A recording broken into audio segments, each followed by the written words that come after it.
Assalomu alaykum hurmatli talabalar. Men Qur'on Firozboy, nazar mexanika o'qituvchisi. Nazar mexanika fizika fanining davomi bo'lib, nazar mexanikada asosan 3 ta qism, ya'ni mexanik harakatlarning natijalari, ularning muvozanat harakati va kuch ta'sirlarini o'rganuvchi bo'lib fan hisoblanadi. Maktabda o'qilayotgan fizika fanining davomi deyish ham mumkin. Texnologik jarayonda yoki texnologik mashinalarni ishlash jarayonida nazariy mexanikaning o'rni yuqori hisoblanadi, chunki har bir detal bor ekan, unga harakat, kuch va muvozanat kerak bo'ladi. Nazariy mexanika 3 ta qismdan iborat bo'ladi.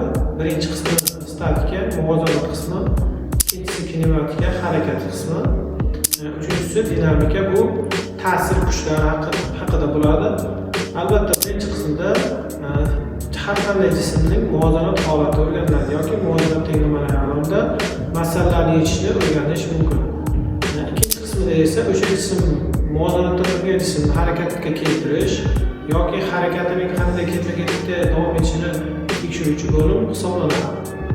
Va bunda tezlik, tezlanish, burchak tezlik, harakat haqida umumiy bilimlar berib boriladi. Dinamika qismida esa o'sha jismning muvozanatdan chiqib harakatga kelgan holatda qanday tashqi kuchlar ta'sir etishini, sabablarini o'rganuvchi bo'lib hisoblanadi.